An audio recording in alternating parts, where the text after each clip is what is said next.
तो लोगों की परचेजिंग जो पावर है ना, इन्फ्लुएंसर्स को बिल्कुल भी अप्रोच नहीं करते हैं कि हमें नीड है सीबियास की। वो गाड़ियों का भाई अलग ही जलवा था यार, कि आपको पता भी नहीं चलेगा कि आपके अंडर द बॉल क्या चल रहा है। और ख़ास बात पता है होंडा की क्या है, थोड़ा सा इनको गियर बॉक्स पे भी काम करने की ज़रूरत है। वो ड्यूक 390 की लेवल की गाड़ी है। अगर कोई भी अगर होंडा से देख रहा हो ना, तो मोटरसाइकिल डिसकंटिन्यू करने की ज़रूरत नहीं पड़ेगी। So hello everyone, welcome back to our raw moto blog. और ये मोटो ब्लॉग होने वाला है why Honda is not Honda in India. काफ़ी बड़ा टॉपिक है, ठीक है। और अभी से मैं डिस्क्लेमर दे देता हूँ सभी व्यूवर्स को, अगर आपको हार्ट टू हार्ट बातें नहीं सुननी है, थोड़ी सी लंबी बातें नहीं सुननी है, तो आप यहीं पर ये वीडियो स्किप कर सकते हो। तो मैं थोड़ा सा ब्रीफ दे देता हूँ। तो मेरे पास ये मोटरसाइकिल है जो कि होंडा की तरफ से ही आती है, होंडा CB हॉर्नेट 160R।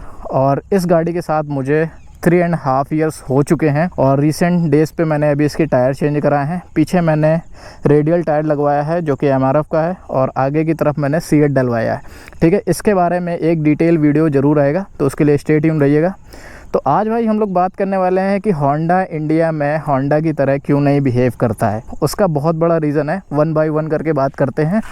तो हम लोग मोटो ब्लॉग सेटअप में तो आ ही चुके हैं। और भाई लोग, आप लोगों से गुजारिश है यार कि आप लोग सब्सक्राइब नहीं करते हो। मेरे चैनल में केवल 2% लोगों ने सब्सक्राइब करके रखा है, बाकी के लोगों ने सब्सक्राइब नहीं किया है। तो अगर आप कंटेंट कंज्यूम करते हो, अगर आपको दिल से अच्छा लगता हो, तो प्लीज़ सब्सक्राइब किया करो, ठीक है। इससे थोड़ा सा मोटिवेशन मिलता है। तो बाइक स्टार्ट करते हैं। ओके, चलते हैं भाई।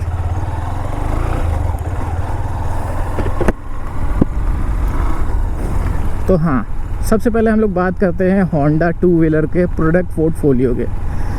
तो भाई इंडिया में ना ज़्यादा से ज़्यादा जो प्रोडक्ट पोर्टफोलियो में होंडा की जो बाइक्स हैं, वो सारी की सारी कम्यूटर सेगमेंट में हैं, ठीक है। सबसे ज़्यादा तो वो जो है फोकस करता है होंडा एक्टिवा, यानी स्कूटर सेगमेंट में ज़्यादा वो रिलाई करते हैं। बट मुझे ऐसा लगता है कि उनको और भी अच्छे सेगमेंट में जाना चाहिए, क्योंकि अब जो लोगों की बाइंग कैपेसिटी है वो बहुत ज़्यादा बढ़ चुकी है। लोग 2.5-3 लाख या 3.5 लाख रुपए की, फॉर एग्जांपल आप KTM ड्यूक 390 ले लो, वहाँ तक परचेज़ कर रहे हैं। तो लोगों की परचेजिंग जो पावर है ना, अब इंडिया में बढ़ चुकी है। पहले के टाइम पे नहीं थी, लेकिन भाई अब बढ़ चुकी है। मुझे ऐसा लगता है कि अब जो होंडा को ना अपने प्रोडक्ट पोर्टफोलियो है वो थोड़ा सा वॉश करना चाहिए, ठीक है। और आज देखो भाई, बारिश हुई है तो बहुत ज़्यादा फ्रेश फील हो रहा है हर जगह, और हर जगह ग्रीनरी है, बहुत बढ़िया लगता है। होंडा की गिनी चुनी गाड़ियाँ ही हैं जो प्रोडक्ट पोर्टफोलियो में थोड़ा सा मतलब कि थोड़ा सा ऐड ऑन अच्छी लगती हैं। जैसे कि आपकी हॉर्नेट 2.0 हो गई, उसको भी ज़्यादा मतलब कि मार्केट में अटेंशन नहीं मिलता है। एक्स ब्लेड हो गई, उसको भी नहीं मिलता है। जो मेरे पास बाइक है उसको भी नहीं मिला था। इसी वजह से जो होंडा की ज़्यादातर गाड़ियाँ हैं भाई डिसकंटिन्यू होती है। और डिसकंटिन्यू होने का एक रीज़न और भी है कि होंडा जो है ना अपनी मार्केटिंग पे बिल्कुल भी काम नहीं करता है। आजकल की डेट में इन्फ्लुएंसर मार्केटिंग का दौर चल रहा है, और वहाँ पर जो होंडा है वो बिल्कुल भी इन्फ्लुएंसर्स को बिल्कुल भी अप्रोच नहीं करते हैं कि आप उनकी जो गाड़ियाँ हैं उनको अच्छे से एलैबोरेट करें और उनके पोटेंशियल को अनलॉक करें। ये चीज़ होंडा इनफैक्ट अभी इंडिया में तो नहीं कर रहा है। जब भी इनका प्रेस रिलीज़ होता है या कोई नया बाइक का रिलीज़ डेट होता है, तो वहाँ पर ज़्यादातर जो मीडिया है, मीडिया एजेंसी वही जाती हैं। इसके अलावा जो इंडिविजुअल क्रिएटर है वो नहीं जाते हैं। ना तो ये कोई इवेंट कराते हैं जहाँ पर इनका थोड़ा सा जो ध्यान है, लोगों का ध्यान उधर पे जाए, तो इवेंट भी ये लोग नहीं कराते हैं। तो बहुत बड़ा रीज़न है इनकी बाइक्स ना बिकने का, वो है मार्केटिंग। मुझे ऐसा लगता है कि अच्छी अच्छी बाइक्स हैं इनके पास जिनको बहुत ज़्यादा अटेंशन मिलना चाहिए, और जो वाकई में अच्छी हैं भाई, लेकिन वो नहीं बिक पा रही हैं due to the marketing strategy. और भाई अब के डेट में जो ना राइडर है और राइडर की जो सोच है, जो यंग राइडर्स है जैसे हम लोग हो गए, तो अब हम लोग की सोच भाई बहुत ज़्यादा चेंज हो गई है। लोग पल्सर तक या अपाचे तक नहीं रहना चाहते हैं, बिल्कुल भी अपने आप को लिमिट नहीं करना चाहते हैं। और सच कहूँ ना तो अब हमें नीड है सीबियास की, CBR 150 एंड CBR 250। वो जो दो गाड़ियाँ हैं ना, उनके बारे में कौन नहीं जानता है भाई। और वो दो ऐसी गाड़ियाँ हैं जो मार्केट में लीड कर सकती थी, लेकिन नहीं कर पाई ड्यू टू मार्केटिंग अगेन। तो वो गाड़ियों का भाई अलग ही जलवा था यार। उनकी रिलायबिलिटी, उनकी स्मूथनेस, उनका चलने का तरीका और बैठने का स्टैंड, स्पोर्ट्स टूरर मोटरसाइकिल भाई प्रॉपर क्या मज़े देती थी वो गाड़ियाँ। बट अनफॉर्चुनेटली अब वो हमारे इंडिया में नहीं मिलती है, डिसकंटिन्यू हो गई है, क्योंकि लोगों ने उसे अटेंशन नहीं दिया और लोग ज़्यादा बाई करने में इंटरेस्ट नहीं लगे थे। और जिस टाइम पे इन्होंने CBR 250R का फेसलिफ्ट दिया था थोड़े साल पहले ही, तो वो एक सही टाइम नहीं था मुझे ऐसा लगता है इंट्रोड्यूस करने का, क्योंकि वहाँ पर लोग इतना शिफ्ट नहीं हुए थे कि वो 250 सीसी मोटरसाइकिल के लिए जाएं और 2,10,000 रुपये पे करें, क्योंकि ऑलरेडी मार्केट में इतनी सारी गाड़ियाँ थी, जैसे कि आपकी RS 200 है और अपाचे 200 है। ये सब गाड़ियाँ अंडर 2 लाख में मिल जाती थी, तो लोग ज़्यादातर प्रेफर करते थे कि हम उन्हीं के साथ चले जाएँ, ठीक है। लेकिन इनकी तरफ कोई नहीं देखता था। और वहाँ पर KTM RC 200 भी आती है, जो कि परफॉर्मेंस पैक धमाका है भाई, उसका तो कोई जवाब नहीं है, ठीक है। तो वो तो खैर रेस्पेक्ट मोटरसाइकिल हो गई, तो वो सब चीज़ें थी। लेकिन आज के टाइम पे भाई अगर CBR लॉन्च होती है कुछ अच्छे फीचर्स के साथ, कुछ बढ़िया चीज़ों के साथ, तो भाई बहुत ही बढ़िया होगा और उनको रिस्पॉन्स भी मिलेगा अगर आप थोड़ा सा भी इन्फ्लुएंसर मार्केटिंग में अगर थोड़ा सा इन्वेस्ट करें तो। और रही बात एज अ होंडा ब्रांड की, तो मैं 3.5 साल से चला रहा हूँ ये गाड़ी। तो सबसे अच्छी बात पता है मुझे इस गाड़ी की क्या लगती है, ये इतनी साइलेंट होती हैं कि अगर आपके बगल से कोई दूसरी गाड़ी गुजरती है ना, तो आपको लगता है क्या मेरे इंजन से आवाज़ आ रही है क्या। भाई मेरे साथ लिटरली कई बार ऐसा हो चुका है कि मुझे ऐसा लग रहा है कि अगर मेरे बगल से कोई गाड़ी चल रही है या मेरे पीछे या कोई आगे गाड़ी चल रही है, अगर उसका साउंड आ रहा है ना, तो मुझे ऐसा फील होने लगता था कि यार मेरी गाड़ी से साउंड आ रहा है क्या। लेकिन ऐसा बिल्कुल भी नहीं है, वो साउंड जो है दूसरी गाड़ियों का था, क्योंकि इनके इंजन इतने साइलेंट होते हैं, इतने स्मूथ होते हैं कि आपको पता भी नहीं चलेगा कि आपके अंडर द बॉल क्या चल रहा है, ठीक है। और हालांकि ये गाड़ी तो इतनी परफॉर्मेंस लायक नहीं है, बट मैं इतना कहूँगा कि जितना अभी मैंने चलाया है इसमें मैंने मेजर खर्च बिल्कुल भी नहीं किया। मतलब बहुत कम ही खर्च ये लेती है, कहने का मतलब अगर आप इसका बस ना एयर फिल्टर, इंजन ऑयल बस इतना ही चेंज कराते रहो, गाड़ी एकदम मक्खन मलाई रहेगी। और ब्रेक पैड्स, बस इतना ही। और ख़ास बात पता है होंडा की क्या है कि ये लोग ना थोड़ा सा क्वालिटी पे ज़्यादा ध्यान देते हैं और थोड़ा सा क्वालिटी मटेरियल भी लगा के देते हैं। मतलब कि जिस टाइम पे सारी कंपनियां यूरो ग्रिप और मेट्रो कॉन्टिनेंटल और सीएट जैसा टायर लगा के दे रही थी अपनी गाड़ियों में, वहीं ये लोग बेसिक टू बेसिक गाड़ियों में भी MRF के टायर देते थे, ठीक है।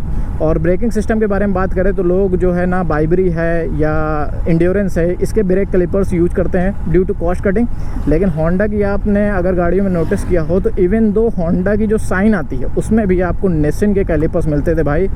और निसिन जो है ना वो मेरा पर्सनल फेवरेट ब्रांड है। इस गाड़ी में भी निसिन के कैलिपर लगे हैं और भाई क्या ब्रेकिंग चुम्मेश्वरी देती है कि आपको मज़े आ जाएंगे। और ये जो मेरे पास जो गाड़ी है वो CBS वाला वेरिएंट है, बट भाई जब आप इसका ब्रेकिंग टेस्ट करोगे तो बिल्कुल भी वैसा स्लजी सा नहीं फील होगा कि CBS आप चला रहे हो, वैसा फील नहीं होगा। बहुत ही कॉन्फिडेंस देता है भाई ये गाड़ी, कोई दिक्कत नहीं है। बस इस गाड़ी में अगर कोई एक दिक्कत है ना तो वो है इसका इंजन मतलब कि हमारे हिसाब से परफॉर्म करने लायक नहीं है, बट काम चलाने के लिए ठीक है, बढ़िया से चलता है और 90-100 तक आप इसको क्रूज़ कर सकते हो, कोई भी दिक्कत नहीं है। ऑल द रेवरेंज ये स्मूथ रहता है, ठीक है। होंडा की लगभग सभी गाड़ियाँ स्मूथ रहती हैं और आपको अच्छा खासा एक्सपीरियंस देगा। और थोड़ा सा इनको गियर बॉक्स पे भी काम करने की ज़रूरत है, खास तौर पे इनके 160 सीसी वाले जो इंजन है उस पर। बाकी ऑर्गेनमिक्स और बिल्ड क्वालिटी बहुत ही बढ़िया है गाड़ियों की, किसी भी तरह का कोई इशू नहीं है गाड़ियों में, बहुत अच्छा परफॉर्म करती हैं। इससे आप अंदाज़ा लगा सकते हो कि होंडा जो है किस तरह से काम करता है। हालाँकि रिसेंट डेज़ में अभी काफ़ी सारी गाड़ी लॉन्च हुई हैं, जैसे कि आपकी CB300R, वो थोड़ी सी कॉस्ट से बाहर चली जाती है, लेकिन वो पॉकेट रॉकेट गाड़ी है, उसको बहुत ज़्यादा अटेंशन मिलनी चाहिए क्योंकि वो ड्यूक 390 की लेवल की गाड़ी है। ड्यूक 390 बहुत ज़्यादा अग्रेसिव है और हर किसी को इतना अग्रेसिव इंजन नहीं चाहिए होता है, लेकिन भाई जिस हिसाब से CB300R परफॉर्म करती है, इतना लाइट वेट है, सारी चीज़ें हैं और रिलायबल इंजन, और आप जानते हो उसका 300 और 250 सीसी इंजन कितना बेहतरीन परफॉर्मेंस करते हैं, वो सभी को पता है, ठीक है। लेकिन बस वही बात है कि इनकी भी मार्केट उतनी अच्छी हो नहीं पा रही है, इसलिए ये बिक नहीं पा रहे हैं, ठीक है। और CBRs के लिए मैंने इसलिए बात की क्योंकि देखो R15 मार्केट में है, बढ़िया गाड़ी है, ठीक है। लेकिन मुझे ऐसा लगता है, जिस तरह का मैं राइडर हूँ, तो मुझे ऐसा फील होता है कि अगर मैं अपने 2 लाख या 2.5 लाख रुपए लगाऊँ तो वो गाड़ी को मैं टूर में भी यूज़ कर सकूँ और वो साथ ही साथ वो देखने में भी खूबसूरत लगे कि जहाँ पर भी मैं उसको खड़ी करूँ ना तो भाई एक बार पलट के देखने का मन करे। तो इस तरह की गाड़ियां हैं CBRs और वो कंफर्टेबल भी हैं, उनको आप टूर में भी यूज़ कर सकते हो। कहने का मतलब वो स्पोर्ट्स टूरर मोटरसाइकिल हमेशा ही रही है तो होंडा को मुझे लगता है कि अब लॉन्च कर देना चाहिए, क्योंकि गाड़ियों की जो प्राइसेस है वो बहुत ज़्यादा हाइक हो चुके हैं। अगर ये 2 लाख 20,000 30,000 के अल्ले पल्ले भी आती है तो काफ़ी बढ़िया रहेगा। और अगर इन्होंने मार्केटिंग अगर कर दी तो फिर से मुझे ऐसा लगता है कि इनको कभी डिसकंटिन्यू नहीं करनी पड़ेगी ये गाड़ियाँ, क्योंकि ये गाड़ियाँ एवरग्रीन गाड़ियाँ हैं। आज भी जिनके पास है होंडा CBR 150 या 250R, वो बहुत ही ज़्यादा रिलायबल गाड़ियाँ हैं भाई, और बहुत ही ज़्यादा टेक फ्रेंडली गाड़ियाँ हैं। इनमें आपको मतलब किसी भी तरह का कोई इशू लेने का बात ही नहीं है, ऐसी गाड़ियाँ हैं। और जिनके पास है भाई उनको पता है, ठीक है, जिनके पास नहीं है वो इतना अंदाज़ा नहीं लगा सकते हैं। बट मुझे ऐसा लगता है ना कि होंडा की जितनी भी गाड़ियाँ हैं जो थोड़े से अपर सेगमेंट में आती हैं वो काफ़ी रिलायबल हैं, और बहुत माइनर उनमें थोड़ा सा एरर आपको देखने को मिलेगा। जैसे कि आपको हर तीसरी दूसरी गाड़ी बजाज वगैरह में ये सब एरर देखने को मिल जाता है, कहीं कुछ ख़राब हो रहा है तो कहीं कुछ ख़राब हो रहा है। ख़ास तौर पे बड़ी गाड़ियों को लेके और ज़्यादा दिक्कतें होती हैं। तो अगर आप उस तरह देखें कि अगर आप अभी सस्ता माल ख़रीद रहे हो तो बाद में उसके स्पेयर पार्ट चेंज करा के या कुछ मेंटेनेंस इशू में चेंज करा के कॉस्ट टू कॉस्ट वही मैच कर जाती है। क्योंकि मैं बजाज ओनर भी रह चुका हूँ, क्योंकि मैंने छोटे वाले सेगमेंट की भी गाड़ी ले रखी थी, जैसे कि डिस्कवर 100। तो समझ लो कि अगर हीरो होंडा की स्प्लेंडर है और डिस्कवर 100 है तो उनमें ना 2 गुने मेंटेनेंस का अंतर है। ये समझ लो जितने स्पेयर पार्ट्स बजाज के ख़राब होते हैं फ्रिक्वेंट जल्दी उतने किसी कंपनी के नहीं ख़राब होते हैं। सॉरी बजाज अगर आप सुन रहे हो, लेकिन जो है सो है। और फिर हर बार इनके जो मॉडल चेंज होते हैं हर 6 महीने में, तो फिर पार्ट्स नहीं मिलते हैं, ठीक है। लेकिन होंडा का गेम जो है ना वो भाई बहुत ही अलग है। इनका हर एक पार्ट बहुत ही अच्छा है, ठीक है, मुझे बहुत सही लगे हैं। अभी अगर मैं इस गाड़ी की ब्रेक लाइंस के बारे में बात करूं तो इसमें स्टील ब्रेडेड लाइन तो नहीं मिलती है, लेकिन जो CBS का पूरा यूनिट लगा के दिया है ना वो किसी हाई एंड गाड़ी से कमज़ोर नहीं है। कहने का मतलब जो CBRs में ऐसे पाइप्स आते हैं ना अंदर, जो बहुत ही अच्छी क्वालिटी के हैं और सारे के सारे निसिन के हैं भाई। तो मुझे नहीं लगता है कि ऐसा कोई भी कंपनी करके देती है। अगर कोई भी अगर होंडा से देख रहा हो ना तो प्लीज़ थोड़ा सा ये बात रेस करिएगा कि अब हमें कम्यूटर मोटरसाइकिल्स की ज़रूरत नहीं है। जो आप बना रहे हो वो ठीक है, मोर देन इनफ है, उन पे आप छेड़छाड़ ना करें, उतना ही ठीक है। लेकिन अगर आप अच्छी वाली गाड़ियाँ हमको ला के दे रहे हो तो मार्केट ज़रूर रिस्पेक्ट करेगी। अगर आप 1-2 चीज़ों का ध्यान दे लो तो भाई आपको कभी भी मोटरसाइकिल डिसकंटिन्यू करने की ज़रूरत नहीं पड़ेगी, क्योंकि भाई गाड़ियाँ आप बहुत अच्छी बनाते हो यार, ट्रस्ट मी। और मेरी जो ड्रीम बाइक है वो CBR 650RR है, जो नई वाली है, लेकिन जब आएगी तो बहुत ही बढ़िया। और जो बिग विंग वाले शोरूम हैं उनकी ज़्यादा रीच है नहीं, क्योंकि उसमें हायर सेगमेंट की गाड़ियाँ बिकती हैं तो वो हर जगह अवेलेबल नहीं है। बट मुझे ऐसा लगता है कि CBR 150 एंड 250R ज़रूर आनी चाहिए भाई। ये गेम चेंजर मोटरसाइकिल हो सकती हैं, क्योंकि मार्केट को इस टाइम पे इन सब मोटरसाइकिल की बहुत ज़्यादा नीड है। RC जो है वो सुपर स्पोर्ट है, वो वही लेगा जो जिनको KTM ही लेनी है, ठीक है। R15 वो भी सुपर स्पोर्ट है, वो भी मुझे बिल्कुल भी प्रैक्टिकल मोटरसाइकिल नहीं लगती है भाई। 150 सीसी में उसके कितने कान टेढ़े करोगे, मुझे तो यही लगता है हर बार रेड लाइन करोगे तो क्या ही होगा। फिर आपको मेंटेनेंस टू मेंटेनेंस कराते रहना पड़ेगा। भले ही वो जैपनीज़ इंजन है, लेकिन आप हर बार उसको रेड लाइन कर रहे हो तो वो गाड़ी दम तो तोड़ेगी, ठीक है। तो यही होता है R15 के साथ, क्योंकि आपका R15 150 सीसी है, आप उसको 140-45 क्रूज़ कर रहे हो, रेस लड़ा रहे हो, ये सब कर रहे हो, तो वो मज़ा नहीं आती। लेकिन यही अगर CBR 250 हो और आप उसको हाईवे में 90-120 पे क्रूज़ कर रहे हो बढ़िया से, तो क्या मज़े देगी। सोच के देखो, टैंक बैग लगा हुआ हो, पीछे लगेज माउंट हो और हम बस चले जा रहे हों, और गाड़ी का बिल्कुल भी साउंड जो है साइलेंट है और हाथ में बिल्कुल भी वाइब्रेशन नहीं है। मतलब राइड क्वालिटी यार होंडा की बहुत अच्छी है। मैंने इसको भी बहुत लंबे चलाया है, तो मुझे ये गाड़ी काफ़ी अच्छी लगती थी। पहले मेरा जो पर्सपेक्टिव था होंडा को लेके वो ज़्यादा अच्छा नहीं था, क्योंकि मैं सोचता था कि यार इनमें आवाज़ नहीं है, इनमें करंट नहीं है, तो क्या ही पावर देता होगा, ठीक है। तो लेकिन ऐसा नहीं है, गाड़ियाँ बहुत ही अच्छी हैं होंडा की। और ये गाड़ी जो मैं चला रहा हूँ होंडा 160R, ये गाड़ी भी अच्छा है। मुझे कभी भी इसने मेजर इशू नहीं दिया है भाई, कभी भी नहीं दिया, ना तो ऑन रोड इसने कभी मुझे धोखा दिया है। गाड़ी बहुत ही प्लांटेड चलती है, बहुत ही अच्छी चलती है। हालांकि मानता हूँ पावर थोड़ा लीनियर साइड पे है, तो लेकिन एज सच मुझे रिक्वायरमेंट होती है। बट जिस तरह का ये माइलेज देती है ना, तो वो कंपनसेट हो जाता है भाई इसके साथ, क्योंकि हाईवे में इसने मुझे 52 तक का माइलेज दिया है। तो जब भी मैं इसको कांस्टेंट स्पीड में चलाता हूँ हाईवेज़ पे, तो ये बहुत अच्छा माइलेज निकालती है। तो उस तरह से देखा जाए तो मुझे इस गाड़ी से भाई आज तक तो कोई शिकायत नहीं है। मेजर जो मैंने चेंजेस कराए हैं वो brake pad, engine oil, air filter, और जो अभी मैंने रिसेंट डेज़ में कराया वो इसके टायर। इसके अलावा इसमें किसी भी तरह का कोई खर्चा नहीं आया भाई। अभी तक स्टॉक ब्रेक केबल चल रही है, स्टॉक जो है क्लच केबल चल रही है, ठीक है। और क्लच का भाई पुल होंडा जैसा कोई दे ही नहीं सकता, इतना बटर स्मूथ है वो। चाहे यामा हो, यामा की मैंने MT-15 भी चलाई है, उसका भी क्लच हार्ड ही रहता है, ठीक है।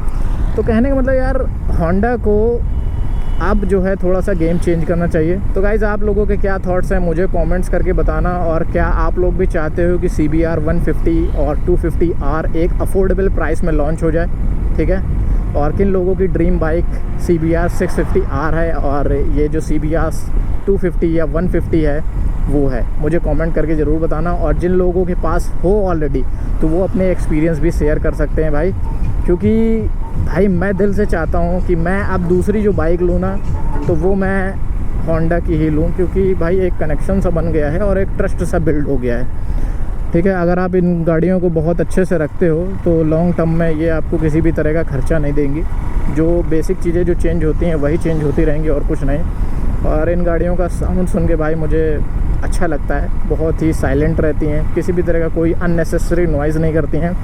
और इस गाड़ी में बहुत सारा फाइबर लगा है, तब भी ये गाड़ी कभी भी खटर पटर, वाइब्रेशन, दुनियादारी ये सब कभी नहीं की है। जबकि ये सारे के सारे फाइबर्स ना थोड़े थोड़े नकल बोल्ट से बस कसे हुए हैं, ना तो इसमें कोई रिपीट लगी है ना तो कुछ, तब भी क्योंकि इसके इंजन साइलेंट है इसलिए इनके फाइबर वगैरह कुछ भी नहीं होते हैं। और जो सस्पेंशन है वो भी बहुत अच्छे हैं, तो सस्पेंशन में भी कोई शिकायत नहीं है, कॉर्नर वार्नर करने में भी कोई शिकायत नहीं है भाई गाड़ी में। बस मेरी दिली ख्वाहिश है कि sports tourer motorcycle affordable price में होंडा लेके आए तो भाई मज़े आ जाएंगे, फिर और कुछ नहीं चाहिए। फिर मुझे ऐसा लगता है कि KTM RC और ये R15 का जो मार्केट है थोड़ा बहुत तो ये लोग खा सकते हैं, और अगर अच्छी खासी मार्केटिंग इन लोगों ने कर दी तो भाई पूरा मार्केट भी खाने का दम रखती है होंडा, ये मेरा मानना है। बाकी आप लोग अपने थॉट्स जो है कमेंट करके ज़रूर बताना। और ये जो रॉ मोटो व्लॉग है अगर आप लोगों को पसंद आया हो तो लाइक करना यार, और सब्सक्राइब करना अगर आपको अच्छा लगे। एंड अगेन आपको फिर से कहना चाहूँगा कि बहुत कम लोग सब्सक्राइब करके रखे हैं, केवल 2% लोग, और अच्छा लगता है तो यार ज़रूर सब्सक्राइब करिएगा। Thank you so much. फिर मिलते हैं आप लोगों से नए मोटो व्लॉग के साथ। Till then bye bye and take care.